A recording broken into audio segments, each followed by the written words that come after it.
tous. Alors, aujourd'hui, on va parler non pas d'informatique, mais de téléphonie, en l'occurrence smartphone. J'ai dans mes mains un Sony Xperia Z5, voilà, que j'ai échangé avec ma soeur contre un Galaxy Note 4.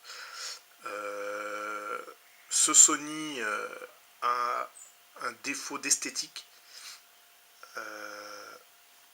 Voilà, je vais vous montrer. Comme vous pouvez le voir, il est fissuré ici. Ensuite, il s'est fissuré ici. Il y a une petite fissure en plus ici. Il y en a une autre qui s'est créée ici. Donc, ce téléphone-là a été acheté neuf. Hein. Le problème, c'est qu'il y avait une micro-fissure qui était non visible à l'œil nu. Et du coup, comme tous les smartphones, vous laissez Facebook allumé, quelques jeux qui tournent en fond de tâche, la boîte mail et compagnie, le téléphone a tendance à chauffer. Et du coup, la petite micro-fissure qui était invisible à l'œil nu est devenue une énorme fissure, une petite ici qui s'est incrustée, une autre ici et compagnie. Alors, aujourd'hui, qu'est-ce que je vais faire? Je ne l'ai jamais tenté, hein, je le fais en live. J'ai acheté, que j'ai reçu par courrier ce jour. Je vais le démonter avec vous. J'ai acheté une coque, une vitre arrière. Alors.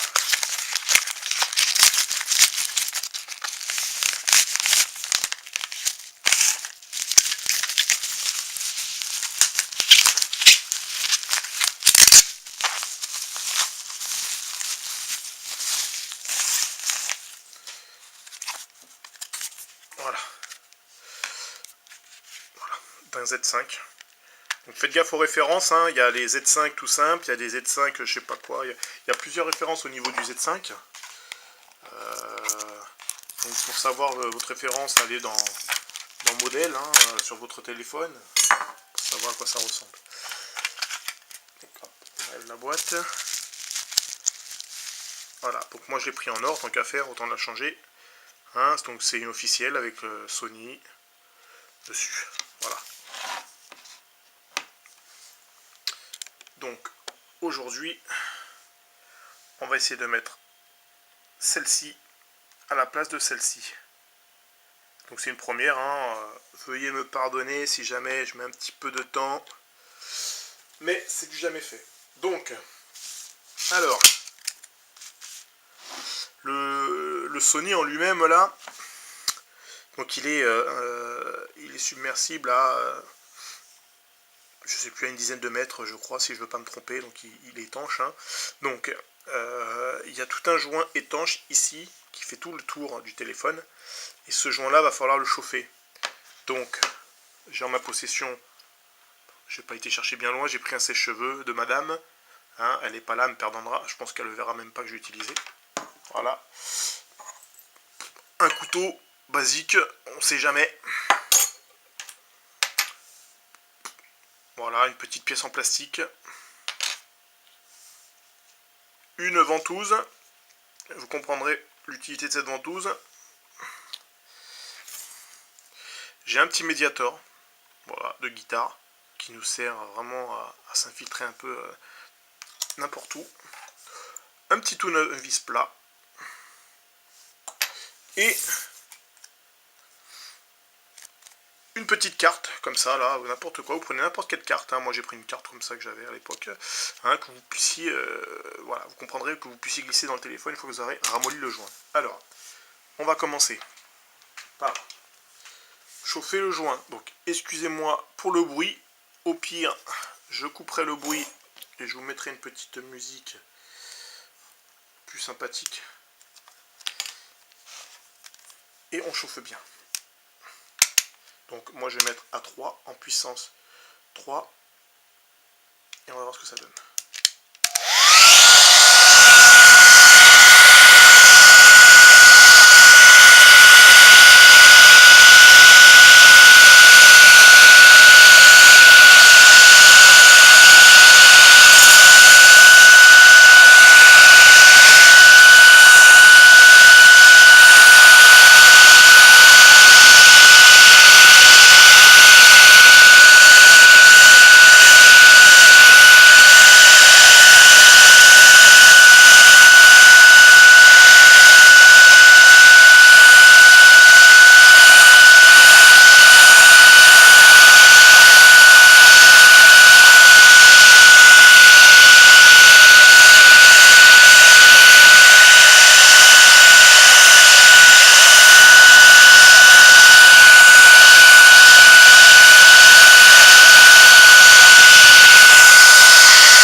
Voilà, bien chauffé, hein.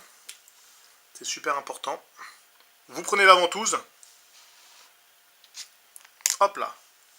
Vous la collez. Le Mediator. Alors, où est-ce que j'ai mis le Mediator? Alors, il est là, il est caché. Une fois que vous avez mis la ventouse, vous tirez un petit peu afin de pouvoir y glisser le Mediator.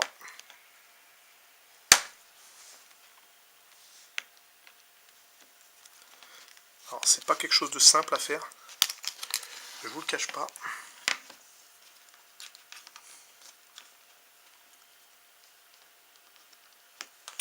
Bon, je vais peut-être même prendre le tournevis. Voilà. Une fois que vous avez fait un petit peu levier, prenez le Mediator pour éviter de tout endommager. J'espère que c'est pas simple, j'espère que vous voyez un petit peu le procédé.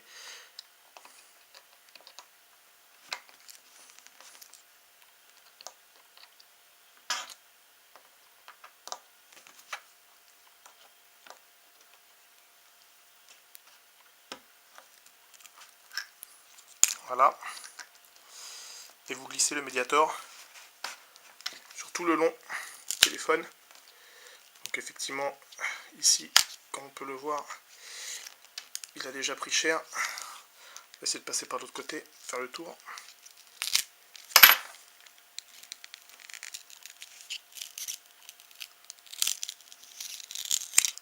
Voilà, non. Le but c'est de ne pas trop forcer, hein.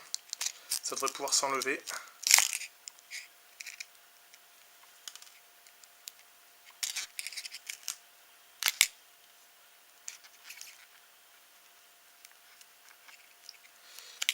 Alors ici, il faut que j'arrive à passer le tournevis. Voilà. Pour continuer à y mettre le Mediator.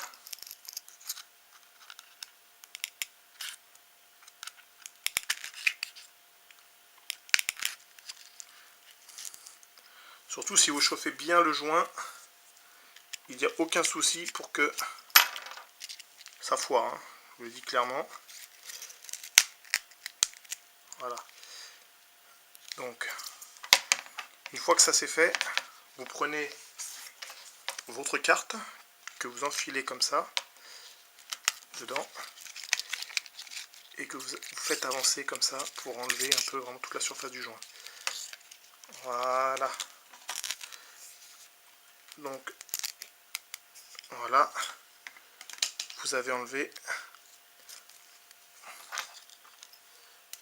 la partie défectueuse du produit.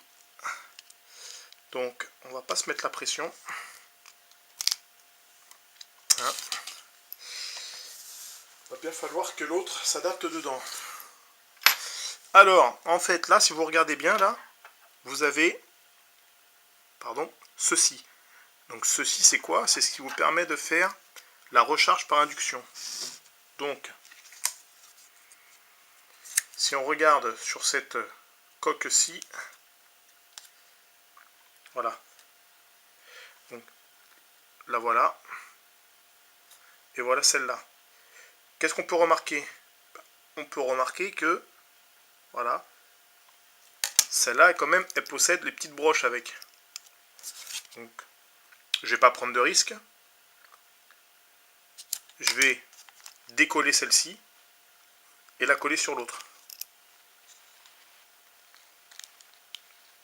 Donc, vous prenez votre temps, vous n'êtes pas pressé.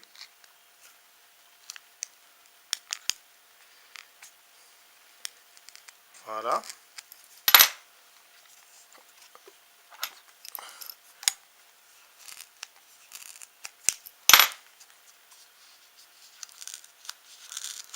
Voilà. Vous la décollez tranquillement, sans forcer, ça doit venir tout seul.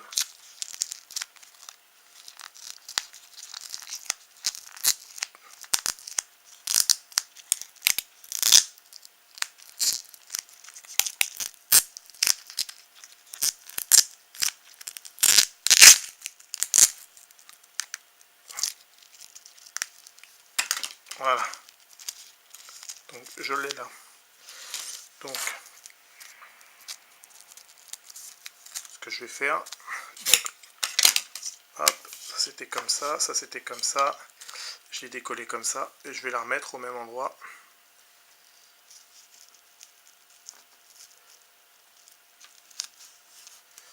Voilà.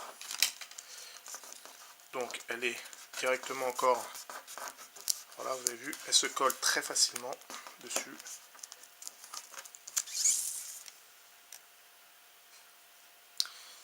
Voilà. Donc une fois que ça c'est fait, vous avez recollé ce petit autocollant. Le but est de remettre maintenant la nouvelle. Donc la nouvelle, vous avez déjà un autocollant. Tout est déjà précollé. Je mets mon doigt dessus, ça colle. Hein. Vous enlevez.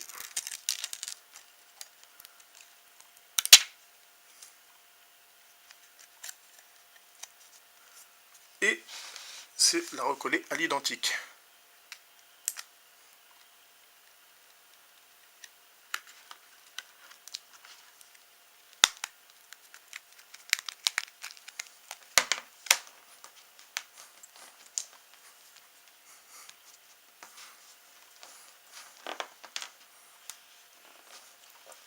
Voilà, faites bien la manip, d'appuyer bien tout autour. Il faut que tout ça soit bien collé. C'est l'utilité de faire l'étanchéité si jamais vous voulez aller dans l'eau avec, hein, et ne pas mettre un smartphone qui coûte son petit pesant d'or à la poubelle. Voilà. Donc les bulles que vous voyez là, c'est pas un souci, hein, vous avez l'autocollant qui est là. Une fois que c'est fait, vous l'enlevez. Alors effectivement, vous allez me dire, ouais, mais c'est pas la même coque et tout. Ouais, j'ai pas voulu la prendre en grise. J'ai voulu me faire sympa, j'ai voulu me faire un petit kiff et la prendre en doré. Je trouvais ça super sympa. En plus, vous pouvez vous apercevoir que, regardez l'état du téléphone, l'état de la lentille, qui est vachement propre, et celle que j'avais avant. Alors, je sais pas comment je pourrais vous montrer, je sais pas si on va pouvoir vraiment bien le voir. Voilà, là on voit. Vous avez vu l'état de la lentille que j'avais avant, et ça n'empêchait pas de faire des bonnes qualités de photos. Je pense que là, je vais être au summum, je vais être au taquet. Et voilà, ensuite, vous laissez reposer un petit peu. Normalement, il n'y a pas non plus besoin de trop attendre. Et voilà, vous avez un téléphone nickel chrome. Et au lieu d'avoir dépensé, je ne vais pas vous donner le prix parce que vous risqueriez d'avoir peur. Mais au lieu d'avoir dépensé les yeux de la tête, vous avez acheté la pièce, vous l'avez démontée vous-même, vous l'avez changée. C'est pas été si compliqué que ça. Hein. La preuve, j'ai réussi. Et c'est mon premier essai. Hein. Voilà, écoutez, j'espère que cette vidéo vous a plu. Et si jamais vous avez des interrogations, des suggestions, peu importe ce que vous voulez savoir, n'hésitez pas. Salut!